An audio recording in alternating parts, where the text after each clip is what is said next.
আমার তরুণ প্রজন্মের যুবকরা যদি কোনোভাবে আহমদ রেজা খান ফাজলে বেরলভী রহমতুল্লাহ আলাইহিকে চিনে ফেলে ভালো মতো, তাদের কাছে আইনস্টাইনকে বাচ্চা মনে হবে, তাদের কাছে নিকোলাস কপারনিকাসকে শিশু মনে হবে, তাদের কাছে সক্রেটিস, টলেমি, তাদের কাছে নিউটনকে ছোট বিজ্ঞানী মনে হবে।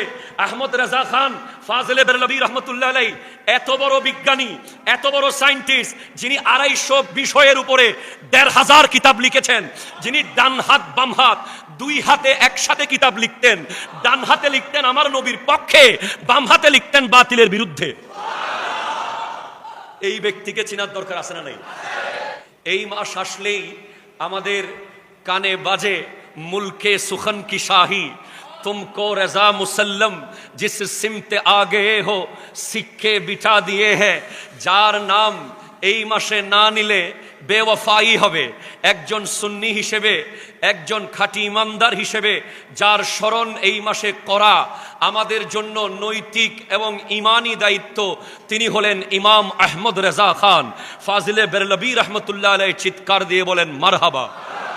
আমি আজ 14 শতাব্দীর মুজাদ্দিদ ইমাম আহমদ রেজা খান ফাজিলে বেরলভী রহমতুল্লাহ আলাইহির, যাকে একটা আমি শুধু মানুষ বললে ভুল হবে, হি ইজ অ্যান ওশেন, তিনি একটা সাগর, সুবহানাল্লাহ বলেন, তিনি একটা জগৎ, তিনি একটা বিশাল বড় ইউনিভার্সিটি। তিনি, তাকে মেসাল দেওয়ার মতো উদাহরণ আমাদের কাছে নাই। শুধু আমরা তাকে একটু করে চেষ্টা করি তার কথা বলে নিজেদের ব্যাটারি চার্জ করতে চেষ্টা করি। কোরআন বলছে সূরা মুজাদালা, উলাইকা কাতাবা ফি কুলুবিহিমুল ঈমানা ওয়া আইয়াদাহুম বিরূহিম মিনহু। উলাইকা দোস, এমন কিছু মানুষ আছে, কাতাবা লিখে দেওয়া হয়েছে, ফি কুলুবিহিম তাদের কলবে। এমন কিছু ব্যক্তি পৃথিবীতে আল্লাহ পাঠিয়েছেন যাদের কলবে আল্লাহ লিখেন। আমরা লিখতে পারি কাগজে, আমরা লিখতে পারি পাথরে, আমরা লিখতে পারি খাতায়, আমরা লিখতে পারি অন্যান্য জিনিসে, আমরা লিখতে পারি না কলবে। কলবে লিখতে পারেন আল্লাহ, সুবহানাল্লাহ বলেন। তো আল্লাহ এমন কিছু ব্যক্তি সৃষ্টি করেছেন যাদের কলবে আল্লাহ একটা জিনিস লিখে দিয়েছেন। সেই জিনিসটার নাম কি? সেটার নাম হলো ঈমান।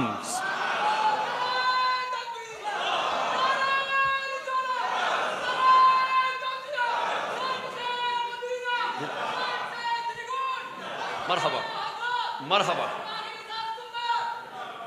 তো এই পৃথিবীতে এমন কিছু মানুষ এসেছেন যাদের কলবে আল্লাহ ঈমান লিখে দিয়েছেন। আল্লাহ বলছেন উলাইকা, তারা কাতাবা ফি কুলুবিহিমুল ঈমানা, তাদের কলবে ঈমানের মোহর অঙ্কিত করে দেওয়া হয়েছে, ঈমান লিখে দেওয়া হয়েছে। ওয়া আইয়াদাহুম বিরূহিম মিনহু, এবং তাদেরকে জিবরিল আলাইহিস সালামের মাধ্যমে সাহায্য পাওয়ার ব্যবস্থা করে দেওয়া হয়েছে। এবং আরেক ব্যাখ্যায় তাদেরকে নূর দেওয়ার মাধ্যমে তাদেরকে শক্তিশালী করা হয়েছে। তো এরা কারা? এমন কাউকে কি আমরা চিনি কিনা? হ্যাঁ চিনি ভাই, চিনি। এই আয়াত থেকে একজন ব্যক্তি পৃথিবীতে ছিলেন যিনি নিজের জন্ম সাল বের করেছেন, যিনি আবজদি গণনা দিয়ে, আলিফের একটা মান আছে আরবিতে, বার একটা মান আছে, তার একটা মান আছে, এই মানগুলোকে এক জায়গায় এনে উনি উলাইকা কাতাবা ফি কুলুবিহিমুল ঈমানা ওয়া আইয়াদাহুম বিরূহিম মিনহু, এই আয়াতের প্রত্যেকটা অক্ষরের মান আলাদা আলাদা বের করে যোগফল বের করেছেন 1272। তো 1272 কি হয়েছিল? 1272 এমন একটা হিজরি সন, যেই সনে এই পৃথিবীতে দুজন আহমদের জন্ম হয়েছে, একজন বেরলিতে আরেকজন সিরিকুটে। একজনের নাম আহমদ রেজা, আরেকজনের নাম সৈয়দ আহমদ শাহ। দুজন আহমদ, আল্লাহু আকবার। তাহলে যদিও সৈয়দ আহমদ শাহ সিরিকুটি রহমতুল্লাহ আলাইহি ওনার জন্মসালের ব্যাখ্যা দিয়ে কিছু বলেন নাই, কারণ উনি জানেন যে উনি এমন ব্যক্তির মসলকের উপরে জামিয়া দিয়ে যাচ্ছেন, তিনি সব বলে দেবেন। সেজন্য আলা হযরত নিজের জন্মসাল বের করেছেন এই আয়াত থেকে 1272। তাহলে 1272 সালে যার জন্ম হয়েছে তার কলবে আল্লাহ ঈমান লিখে দিয়েছে। তাহলে বুঝতে হবে যাদের কলবে আল্লাহ ঈমান লিখে দিয়েছে এমন দুই আহমদ আমাদের কাছে আছে। একজন সৈয়দ আহমদ শাহ সিরিকুটি রহমতুল্লাহ আলাইহি, একজন ইমাম আহমদ রেজা খান ফাজিলে বেরলভী রহমতুল্লাহ আলাইহি। क्या है আহমদ রেজা খান ফাজিলে বেরলভী রহমতুল্লাহ আলাইহি? আমি তার জিন্দেগির সামান্য কিছু কথা বলতে পারবো, সময় দেওয়া হবে না, এত জুমার নিয়ম আছে।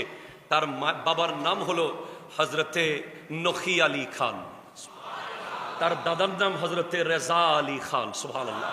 তার মায়ের নাম হুসাইনি খানম, তার আজানি নাম হলো মুহাম্মদ।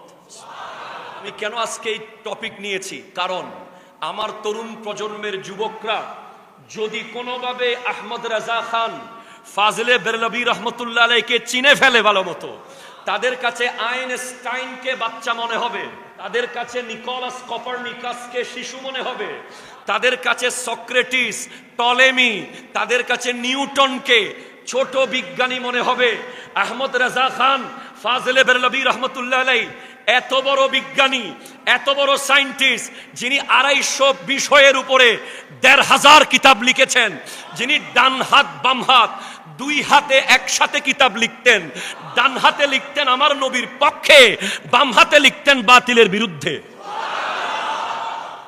এই ব্যক্তিকে চেনার দরকার আছে না নাই? আমরা আলা হযরতের নাম শুনেছি, কিন্তু এই সমুদ্রের এক পেয়ালা পানি আমরা এখনো পান করতে পারি নাই। যার আজানি নাম মুহাম্মদ, সুবহানাল্লাহ জোরে বলেন। যার বাবা ওনাকে ডাকতেন আহমদ মিয়া, যার মা ওনাকে ডাকতেন আম্মান মিয়া, যার নিজের নাম রেখেছেন আব্দুল মুস্তাফা, যার তারিখি নাম হলো আল মুখতার, এবং এই তারিখি নাম আল মুখতারও আবজদি গণনা অনুযায়ী 1272 হয়ে যায়। যিনি ওই ব্যক্তি, গোটা পৃথিবীর প্রথম মুসলমান সায়েন্টিস্ট, পৃথিবীর সৃষ্টিলব্ধ থেকে আমার নবী, সাহাবা, তাবেঈন, তবে তাবেঈনের হিসেব আলাদা। এরপরে এই পৃথিবীতে উনি ওই ব্যক্তি যিনি মাত্র 6 বছর বয়সে 2 ঘন্টা নয়, 4 ঘন্টা নয়, 6 ঘন্টা মিলাদুন নবীর উপরে বক্তব্য রেখেছেন। তার নাম হলো ইমাম আহমদ রেজা। শুধু তাই নয়, উনি 8 বছর বয়সে, আমরা মাদ্রাসায় পড়াই নবম দশম শ্রেণীতে হেদায়েতুন নাহু, ইলমে নাহুর অত্যন্ত কঠিন এবং অত্যন্ত মূল্যবান কিতাব, যেটা পড়ানোর জন্য অনেক যোগ্যতার প্রয়োজন হয়। ওই কিতাবের ব্যাখ্যা গ্রন্থ লিখেছেন আরবি ভাষায় মাত্র 8 বছর বয়সে। গোটা পৃথিবীর সমস্ত গবেষকরা হয়রান হয়ে গেছে, কোন লেভেলের আইকিউ থাকলে 6 বছর বয়সে হেদায়েতুন নাহুর সরা লেখা যায়। তার নাম হলো ইমাম আহমদ রেজা। তিনি প্রথম ফতোয়া দিচ্ছেন 13 বছর 10 মাস 4 দিন বয়সে। 13 বছর 10 মাস 4 দিন বয়সে তিনি ইলমে ফিকার সব পাঠ শেষ করে ফেলেছেন। তিনি ইলমে হাদিস, ইলমে তাফাসির, সমস্ত ইলম 13 বছর 10 মাস 4 দিন বয়সে যিনি শেষ করেছেন, ওনার নাম আহমদ রেজা, সুবহানাল্লাহ জোরে বলেন। এবং তখন তিনি ফতোয়া দিয়েছেন, ওনার দাদা, ওনার বাবা, ওনার এই আইকিউ, এই নলেজ দেখে ওনাকে পাগড়ি দিয়ে দিয়েছিলেন মুফতি হিসেবে। তিনি এমন এক পীরের দরবারে গিয়েছেন, মূলত তিনি ছিলেন আহলে বাইতের প্রেমিক, তিনি ছিলেন নবী পরিবারের প্রেমিক। তিনি পীর ধরেছেন আলে রসুল মারহারাবি রহমতুল্লাহ আলাই। গোটা দুনিয়ার নিয়ম হলো পীরকে রিসিভ করার জন্য মুরিদ যাবে। আর ইমাম আহমদ রেজা খান ফাজিলে বেরলভী রহমতুল্লাহ আলাই যখন পীরের বাড়ির দিকে রওনা হয়েছেন, পীর নিজে খানকা থেকে বের হয়ে রাস্তার মোড়ে এসে দাঁড়িয়েছিলেন। সবাই জিজ্ঞেস করছে, হুজুর আপনাকে তো আগে কোনোদিন এভাবে রাস্তায় বের হতে দেখি নাই। বলে, আজকে এমন একজন আসতেছে আমার দরবারে, যার আগমনের কারণে আমি আমার নবীর মুহাব্বতের খুশবু পাচ্ছি। সেজন্য আল্লাহ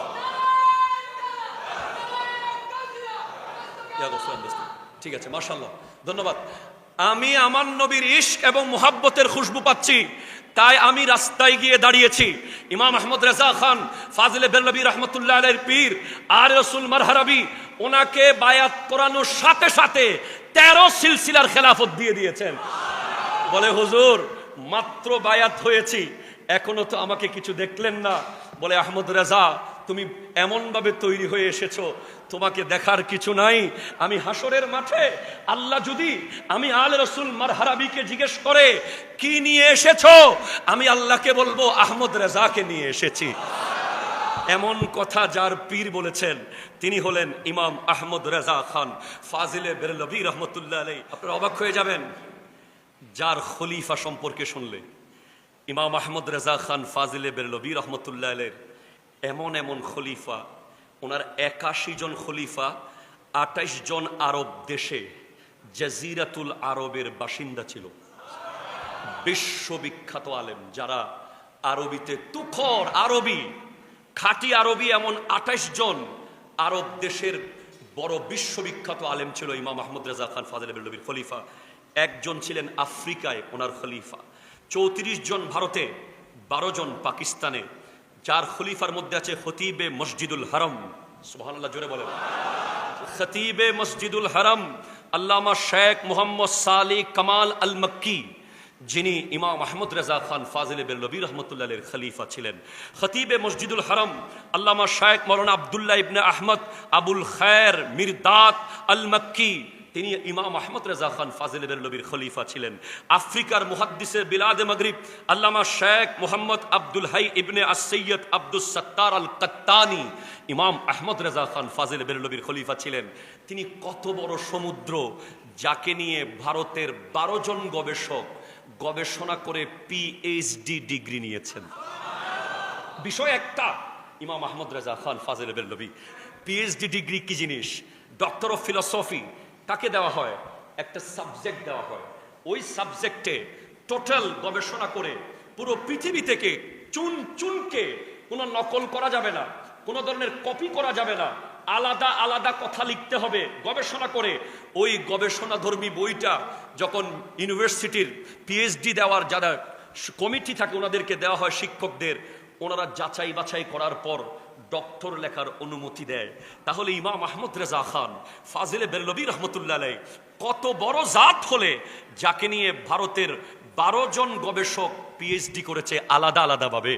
এরপর আমেরিকার একজন গবেষক পিএইচডি করেছেন, এরপরে পাকিস্তানের 10 জন গবেষক পিএইচডি করেছেন, বাংলাদেশে একজন করেছেন। আমাদের জামিয়া আহমদিয়া সুন্নিয়া কামিল মাদ্রাসার সুযোগ্য মুহাদ্দিস ডক্টর নাসির উদ্দিন নাইমি সাহেব কিবলা মুজ্জাজিল্লাহুল আলী, আরো কেউ থাকলে থাকতে পারে। এরপরে 10টি এমফিল গবেষণা হয়েছে, তার মধ্যে 3টি মিশরে। ওনাকে নিয়ে আরবি ভাষায় 5টি কিতাব রচিত হয়েছে, উর্দু ভাষায় 46টি কিতাব রচিত হয়েছে, ইংরেজি ভাষায় 5টি কিতাব রচিত হয়েছে, বাংলায় 6টি নয় আরো অনেক হয়ে গেছে এতদিনে। ওনাকে নিয়ে পুরো পৃথিবী হয়রান যে এটা কি জাত আল্লাহ পাঠিয়েছেন এই দুনিয়ার মধ্যে। আমি ওনার নাত রসুলের সাইটটাতে যদি না যাই আমার অন্তর ঠান্ডা হবে না। আজকে আপনারা যেগুলো শোনেন, চমক তুঝসে পাতে হে সব পানে ওয়ালে, মেরা দিল ভি চমকা দে চমকানে ওয়ালে, তু জিন্দা হে ওয়াল্লাহ তু জিন্দা হে ওয়াল্লাহ, মেরে চश्मे आलम से छुप जाने वाले, उठा दो पर्दा दिखा दो चेहरा कि नूर बारी हिजाब में है, जमाना तारीक हो रहा है कि महरे कब से निकाब में है, लमियाती नजीर कफी नजरिन मिसले तु नशुद पैदा जाना, जगराज ताज तो रेसो रेसो ए तुझको शहेद सरा जाना। শুধু তাই নয়, জামিয়ার অ্যাসেম্বলিতে প্রতিদিন সকাল 8:15 যেই নাত পড়ে পড়ে জামিয়ার ছাত্ররা প্রথমে ইশকে রসুলের সবক নেয়। सबसे आला वो आला हमारा नबी, सबसे बाला वो आला हमारा नबी, अपने मौला का प्यारा हमारा नबी, दोनों आलम का दूल्हा हमारा नबी। ये सब যিনি লিখেছেন তার নাম আহমদ রেজা। আল্লামা সৈয়দ মোহাম্মদ তৈয়ব শাহ রহমতুল্লাহ আলাইহি বলেছেন, যার কলমের এই অবস্থা তার দিলের কি অবস্থা। যদি তার দিলটা দেখা যেত তিনি কত বড় আশিকে রসুল। আয় হায় হায় হায়। ইমাম আহমদ রেজাকে জিজ্ঞেস করছি, চমক তুঝসে পাতে হে সব পানে ওয়ালে, মেরা দিল ভি চমকা দে চমকানে ওয়ালে। কেন আপনি দিলের কথা কেন বললেন? উত্তর আসে, লাইট দিয়ে রাস্তা আলোকিত করা যায়, লাইট দিয়ে ঘর আলোকিত করা যায়, লাইট দিয়ে মাঠ আলোকিত করা যায়, কিন্তু দিল পৃথিবীর কোনো কারেন্টের লাইট দিয়ে আলোকিত করা যায় না। দিল যদি আলোকিত করতে হয়, আমার নবীর মুহাব্বতের নূর লাগে, আমার নবীর ইশকের নূর লাগে, আহলে বাইত রাসূলের মুহাব্বত লাগে, সাহাবায়ে কেরামের মুহাব্বত লাগে। আলে রাসূলের মুহাব্বত থাকলেই দিল আলোকিত হয়। আমার এখানে অবশ্যই এই মসজিদে আমাদের দরবারের পীর ভাইয়েরা, আমাদের গাউসিয়া কমিটির ভাইয়েরা আছেন, তাদের জন্য মেসেজ কি দিয়েছেন? ইমাম আহমদ রেজা খান ফাজিল বেরলভী রহমতুল্লাহ আলাই, গাউসে পাক শাইনশাহ বগদাদ আব্দুল কাদের জিলানী রহমতুল্লাহ আলাই শান লিখতে গিয়ে লিখছেন, ওগো আব্দুল কাদের জিলানী, তুঝসে দর, আপনার ঘরের দরজা, দর সে সগ, দরজার কুকুর, সগ সে হে মুঝকো নিসবত, ওই কুকুরের সাথে আমার সম্পর্ক। বলে আপনি গৌসুল আজম শাইনশাহ বগদাদের মকাম তো অনেক উপরে, আপনার কাছাকাছি আমি যাচ্ছি না, বরং আপনার ঘরের দরজার কাছেও না, ঘরের দরজায় বসে থাকা যে কুকুরটা আপনার পালা, আমি আহমদ রেজার সাথে ওই কুকুরের সম্পর্ক আছে। বলে কি ধরনের সম্পর্ক? মেরে গর্দন মে ভি হ্যায় ডোর কা ডোরা তেরা, আমার গলায়ও আপনি গৌসে পাকের বেল্ট আছে, যেভাবে আপনার কুকুরের গলায় আছে। তো ইস নিশানি কে जो सग है नहीं मारे जाते, हशर तक मेरे गले में रहे पट्टा तेरा। এই নিশানিওয়ালা কুকুর যারা থাকে তাদেরকে কেউ মারে না, কারণ কুকুর দুই রকম, একটা ফালতু একটা পালতু। যেটা পালা কুকুর তার গলায় বেল্ট থাকে, কেউ তাকে মারতে পারে না। তো ইমাম আহমদ রেজা খান ফাজিল বেরলভী রহমতুল্লাহ আলাইহি বলছেন, যখন হাসরের মাঠে আল্লাহর দরবারের ফেরেশতারা গুনাহগারদেরকে জাহান্নামের দিকে নিয়ে যাবে, তখন আমি বলবো আমার গলায় গাউসে পাকের বেল্ট আছে। উনি মাত্র 8 ঘন্টায় 186 পৃষ্ঠার কাছাকাছি আদ-দৌলাতুল মাক্কিয়া বিল মাদ্দাতিল গায়বিয়া কিতাব এমনভাবে লিখেছেন ইলমে গায়েবের উপরে, গোটা আরবের আলেমরা অবাক হয়ে আশ্চর্য হয়ে গেছে এবং ওনাকে মানতে বাধ্য হয়েছে।